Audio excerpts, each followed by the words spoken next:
Hello dear student, कैसे हैं आप लोग। आशा करते हैं कि आप लोग अच्छे होंगे और स्वस्थ होंगे और अपनी पढ़ाई अच्छे से तो कर रहे होंगे। तो आपको नए वर्ष की बहुत बहुत शुभकामनाएं। हैप्पी न्यू ईयर आप सभी को।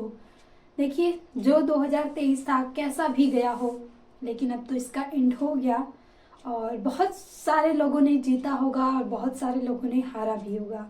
तो जहाँ हार है वहाँ जीत भी है। कोई हारेगा भी तो कोई जीतेगा भी। बहुत सारे ये हमें ईयर सिखा के गया है और बाकी अब 2024 में हमें सीखना है। तो जो लोग भी हारे हैं, उन्हें अपनी हिम्मत नहीं हारनी है। और मेरे जितने भी स्टूडेंट्स हैं, डियर स्टूडेंट्स, उनसे बस यही रिक्वेस्ट है कि 2024 में ये जो आपके एग्जाम्स होने वाले हैं, इसमें इतनी मेहनत कर दीजिए कि आपका ये 2024 आपको एकदम आपके लाइफ का सबसे इम्पोर्टेंट ईयर्स बन जाए। और जरूर देखिए और कुछ हासिल कर लीजिए अपनी जिंदगी में। सभी से यही रिक्वेस्ट है। जो बीत गया सो बीत गया, लेकिन अब आने वाले दौर में इतनी मेहनत कीजिए, इतनी मेहनत कीजिए कि ये एक साल आपके बाकी के सालों को एकदम बेहतरीन बना दे। और देखिए, मेहनत जो की जाती है वो इधर के ही। अगर आप 2-3 साल मेहनत कर लेंगे तो ये 2-3 साल मेहनत आपकी पूरी लाइफ को बना देगी। तो आज इसी नववर्ष के दिन हम आज केमिस्ट्री के बहुत ही महत्वपूर्ण टॉपिक के साथ मिल रहे हैं कि केमिस्ट्री में आप कैसे इजी तरीके से पढ़ाई करके अपने नंबर ला सकते हैं। बहुत सारे स्टूडेंट को प्रॉब्लम है। देखिए, कभी भी अपनी प्रॉब्लम को केवल ये मत सोचेगा कि ये केवल मेरी प्रॉब्लम है। बस ये सोचेगा ये प्रॉब्लम सबके साथ होती है और सब ने इसे टॉलरेट किया है, तो मुझे भी इसे टॉलरेट करना, मुझे भी सहन करना और आगे बढ़ना है। पढ़ाई इतनी आसान होती तो हर कोई पढ़ता। अब मुश्किल है ना, तो मुश्किल चीजों को करिए, फिर आपको एक अच्छा अच्छा रिजल्ट्स भी मिलेगा। तो आइए हम देखते हैं आज केमिस्ट्री में आज हमने क्या लिखा है। देखिए, 4 और 5 नंबर में कुछ क्वेश्चंस आते हैं जो कि प्रत्येक ईयर ऐसे वहां उसी टॉपिक से लगभग पूछे जाते हैं और रिपीट होते हैं। उसी से रिलेटेड मान लीजिए एक चैप्टर्स में एक ही टॉपिक तो होगा ही नहीं, लेकिन उसी चैप्टर से होता है कि हाँ, यहाँ से लॉन्ग क्वेश्चन पूछे जाएंगे। तो आज उन्हीं को हम लगभग 16 to 18 टॉपिक देखेंगे, जहां से अगर आप पढ़ लेते हैं तो आपके 4 और 5 नंबर में बहुत सारे 95 प्रतिशत बात करें तो आपके विस्तृत उत्तरीय की प्रॉब्लम सॉल्व हो जाएगी और की और 100% भी सॉल्व हो सकती है। तो आइए हम देखते हैं। सबसे पहले जो क्वेश्चन है कि डी ब्लॉक से क्या तात्पर्य है और उनको संक्रमण तत्व क्यों कहा जाता है। आपसे ये पूछेगा। बहुत ही इजी सवाल है। अगर आप डी ब्लॉक, वैसे हार्ड बिल्कुल भी नहीं है। आपको डी ब्लॉक ऐसे देखिए इतने सारे तत्व हार्ड लगता है, लेकिन डी ब्लॉक के जो क्वेश्चन पूछे जाते हैं ना, वो बहुत इजी होते हैं और 1-2 बार आप रिवीजन कर लेंगे डी ब्लॉक के तो आपकी सारी प्रॉब्लम सॉल्व हो जाएगी। क्योंकि आवर्त सारणी से रिलेटेड हैं आप लोग और उसी को बस पढ़ना है कि आखिर उन्हें संक्रमण तत्व क्यों कहा गया है और इनकी प्रॉपर्टीज को दर्शाइए। इतना आप तैयार कर लेते हैं तो ये जो क्वेश्चन आता है वो 5 नंबर में आता ही आता है कि यहाँ से आपको 5 नंबर में क्वेश्चन पूछ दिए जाएंगे। फिर उसके बाद अभिक्रिया की कोटि से क्या तात्पर्य है तथा वेग समीकरण लिखिए। अब देखिए, अभिक्रिया की कोटि, शून्य कोटि, प्रथम कोटि और द्वितीय कोटि, ये तीनों कोटि की अभिक्रिया में आपको किसी का डेरिवेशन करना होगा। एक का आप तीनों तैयार कर लीजिए और आपके एग्जाम्स में जो आएगा एक आएगा। अगर आप एक अच्छे से तैयार कर लेते ना तो उसी के बेस पे तो तीनों अभिक्रियाएं हैं। उसके मात्रक आपको याद रखना है और उसके समीकरण याद रखना है। बस इतना आपको अभिक्रिया की कोटि। और ये हर साल पूछा गया है आपको।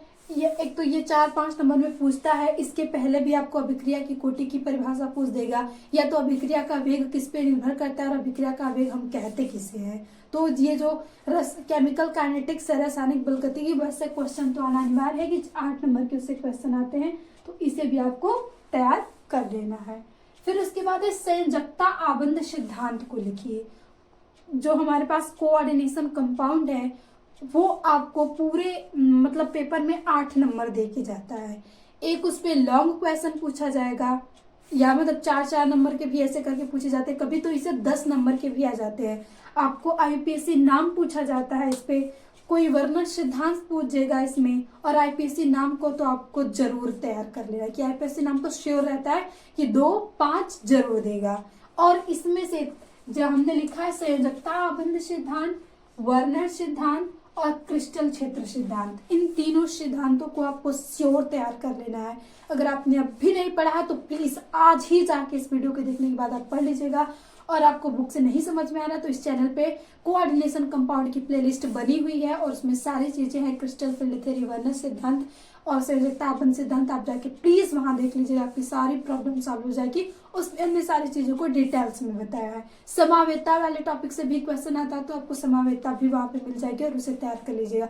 समावेता में एक 25-20 मिनट की मिनट होगी और उसी में समावेता बात करें तो इस चैप्टर की बिल्कुल भी इजी है और उसके उदाहरण भी आपको आसानी से याद हो जाएंगे। फिर उसके बाद आता है यहाँ से लेंथेनाइड। डी ब्लॉक में ही एक लेंथेनाइड तथा जो एफ ब्लॉक आ जाता है उसमें लेंथेनाइड तथा एक्टिनाइड के संकुचन से आप क्या समझते हैं, या लेंथेनाइड एक्टिनाइड है क्या, इस पे आपको क्वेश्चन आना अनिवार्य है कि लेंथेनाइड या एक्टिनाइड किसी पे भी तो आपको क्वेश्चन जरूर देखने को मिलता है पेपर में कि लेंथेनाइड से आप क्या समझते हैं। देखिए क्वेश्चन घुमा घुमा के पूछता है, या तो आपको लेंथेनाइड मतलब एफ ब्लॉक में ही आपको पूछेगा, तो या तो कोई एफ ब्लॉक के तत्व ही पूछ दे कि मतलब उसके गुण लिखिए, एफ ब्लॉक के तत्वों के गुण लिखिए, या तो लेंथेनाइड और एक्टिनाइड संकुचन किसे कहते हैं इसे लिखिए। फिर उसके बाद है क्लोरोफॉर्म बनाने की प्रयोगशाला विधि। अब देखिए 5 ऐसे प्रयोगशाला विधियां हैं कि जिसमें 100% श्योर है कि आपको एक दो मतलब आर करके तो 2 मिल जाएगी, तो 2 प्रयोगशाला विधि आपको मिल जाएगी। और करके क्वेश्चन आता है तो उसमें जरूर से आपको एक प्रयोगशाला विधि मिल जाएगी और वो प्रयोगशाला विधि बस इन 5 प्रयोगशाला विधियों में से ही होगी। ये 100% श्योर है। आप किसी भी प्रीवियस ईयर उठा के देख लेंगे, उसमें या तो क्लोरोफॉर्म की प्रयोगशाला विधि होगा, या एथिल अल्कोहल को, या डाईएथिल ईथर को, या तो एसीटोन बनाने की विधि, या फार्मिक एसिड बनाने की विधि आपको जरूर मिल जाएगा प्रयोगशाला विधि, और इनको तैयार करना है।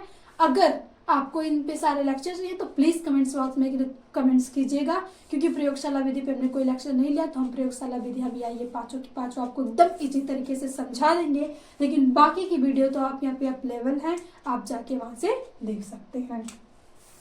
हो गया यहाँ से डाईएथिल ईथर बनाने की प्रयोगशाला विधि का वर्णन कीजिए, एसीटोन बनाने की प्रयोगशाला विधि का सचित्र वर्णन कीजिए।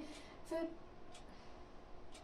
सॉरी ये 2 बार हो गया, ये फार्मिक अम्ल बनाने की प्रयोगशाला विधि का वर्णन कीजिए। ये बात इस चैप्टर से आता है आपको इतनी सारी चीजें कि आपको प्रयोगशाला विधि का वर्णन करना है यहाँ से जितना भी आ जाए, या एसिटिक अम्ल ही लिख लीजिए। 2 बार हो गया एसिटिक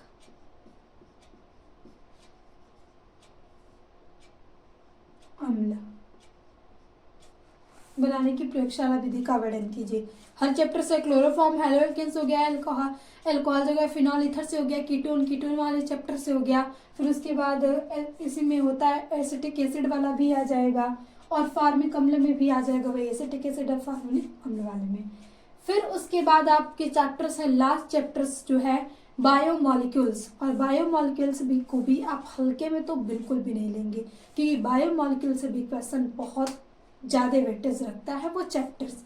बायोमॉलिक्यूल्स में आपसे पूछ सकता है कि प्रोटीन क्या है, क्योंकि बायोमॉलिक्यूल्स में हम पढ़ते हैं कार्बोहाइड्रेट, प्रोटीन, वसा, न्यूक्लिक अम्ल, तो इसमें प्रोटीन्स वाले पे बहुत ज्यादा चांसेस रहता है कि प्रोटीन्स क्या है, इसकी संरचना का वर्णन कीजिए, प्रोटीन का विकृतीकरण किसे कहते हैं जिसको हमने ऑलरेडी बता चुके हैं हम। अगर आपको लेक्चर चाहिए तो प्लीज होम पेज पे जाइए और वहां पे मिल जाएगा सारे केमिस्ट्री के लेक्चर आपको।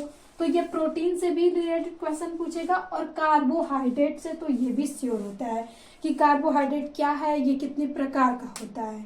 और छोटे वाले क्वेश्चन में बात करें तो आपको पूछ सकता है कि लेंथेनाइड फ्रक्टोज तथा ग्लूकोज में डिफरेंस क्या है, यहाँ पे आपको ये बताना होता है कार्बोहाइड्रेट वाले चैप्टर से।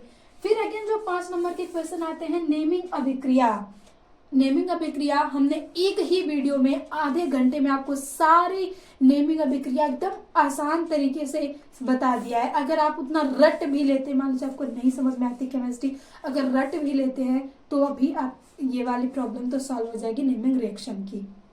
और जितना हमने बताया उसी में से आपको कोई ना कोई नेमिंग रिएक्शन मिल जाएगी, जैसे कैनिजार अभिक्रिया हो गई, इटार्ड अभिक्रिया हो गई, ओर्ज़ोफिटिंग अभिक्रिया हो गई। बहुत इजी अभिक्रिया है, आप बस देख के डर जाते हैं कि मुझसे नहीं होगा, लेकिन एक बार उसे करिए, एक बार पढ़िए, फिर खुद से करिए कि हाँ मुझसे कितना हो रहा है, जितना हुआ फिर उसके बाद एक बार और पढ़िए, फिर करिए। आपको मल्टीपल रिवीजन तो देना ही पड़ेगा। देखिए, बिना मेहनत के आज तक किसी ने इतिहास नहीं रचा है। अगर नाम जिसने अपना बनाया है तो उसने तपा है आग में, तभी बनाया है। तो आपको भी तो मेहनत करनी ही पड़ेगी।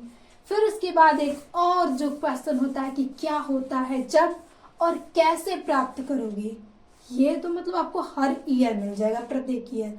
और देखिए, ये क्या होता है जब कैसे प्राप्त करोगे, आपको बिल्कुल भी डरना नहीं है कि ये तो कहीं और से देता है।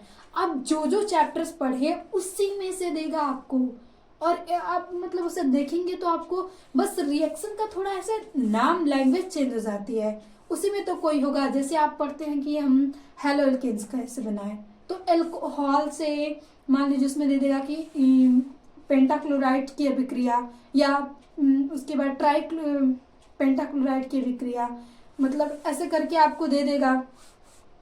तो आपको वहां से प्राप्त करना होगा। तो वो चीजें आप या तो किसी किसी की रासायनिक अभिक्रिया में पढ़े हैं, या तो किसी के बनाने की विधि में पढ़े हैं। तो आपको ये कहीं अलग से नहीं देता है कि ये रिएक्शन तो अलग से ही देगा।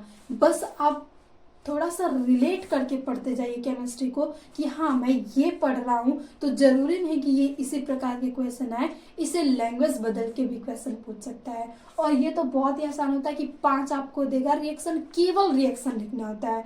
और कभी कभी तो इतना भी आसान कर देगा कि आपको रिएक्शन दे देगा, कुछ कुछ पॉइंट्स दे देगा, और उस पॉइंट्स को आपको लिखना होता है। तो जब आप एक बार देखे रहेंगे तो वो चीजें आपको तुरंत क्लिक कर जाएगी और आप देख लेंगे। तो क्या होता है, जब का भी प्लेलिस्ट बना हुआ है कुछ रासायनिक अभिक्रिया का, तो आप उसे जाके देख सकते हैं। फिर आता है कि कैसे प्राप्त करोगे। आप अल्कोहल से हेलो एल्केन कैसे बनाओगे, कार्बोक्सिलिक एसिड से हेलो एल्केन कैसे बनाओगे, फिर कीटोन कैसे बनाओगे। तो ये सारी चीजें आप पढ़ते हैं प्रिपरेशन में, और वही एक बस रिएक्शन देनी होती है। प्रिपरेशन में आपको इतनी सारे लिखना होता है, लेकिन यहाँ पे केवल आपको वही रिएक्शन देनी होती है। तो बस आप जितने भी चैप्टर्स पढ़ रहे हैं उसको माइंड में कई बार रिवीजन दीजिए, और उसको ढूंढिए कि हाँ इस पे किस प्रकार के क्वेश्चन पूछा जा सकता है। और जब आप रिलेट करके पढ़ना शुरू कर देंगे तो आपको पढ़ाई में एंजॉय आने लगेगा। एक गेम की तरह होगा, हो जाएगी आपकी सारी स्टडी। अरे मैंने इस रिएक्शन को यहाँ देखा, ये रिएक्शन ऐसे क्वेश्चन पूछ रहा है, इस पे बहुत सारे क्वेश्चन पूछे जा रहे हैं, तो मुझे इसे सॉर्ट आउट करना है। तो आपको केमिस्ट्री में एंजॉय आने लगेगा पढ़ने में। एक बार पढ़ के तो देखिए, फील आ जाएगा केमिस्ट्री में भी। सारी चीज़ें तो हम केमिस्ट्री ही यूज करते हैं दिन प्रतिदिन, और हम जो भी मतलब आपको चैप्टर्स पढ़ाए हैं तो उसे दैनिक जीवन से रिलेट करके पढ़ाए हैं। तो सॉल्यूशन का भी है, बहुत सारे चैप्टर्स का मतलब हमने यहाँ पे पढ़ा है, तो आप जाके वहाँ पे प्लेलिस्ट में देख भी सकते हैं। आपको थोड़ा थोड़ा मतलब, लेकिन अब उतना तो टाइम नहीं है आपके पास। अब आप जितना हो सके क्वेश्चन प्रैक्टिस ही करिए। ये सारे टॉपिक आपको देख के जाके कहीं से भी हो, आप इतने टॉपिक तैयार कर लीजिएगा श्योर। अगर आपको केमिस्ट्री में अच्छे नंबर लाना है या किसी को पास होना है तो इतना तो आपको करना ही पड़ेगा। तो इस वीडियो में इतना ही, मिलते हैं नेक्स्ट वीडियो में नेक्स्ट सेशन के साथ। और अगेन हैप्पी न्यू ईयर सबको, और हमेशा इस ईयर में हंसते मुस्कुराते रहिए। मुश्किलों को भी हंस के सहिए, कि उनको भी सर झुकाना पड़े, कि मैं मुश्किलें मतलब वो भी आपके आगे झुक जाए कि मैंने तो अपना जोर लगा लिया, ये बंदे में बहुत ताकत है या इस बंदे में बहुत ताकत है। ये झुकने वाली नहीं है, वो खुद आपका रास्ता साफ करेगी, फिर वो खुद रास्ता आपका बनाने लगेगी।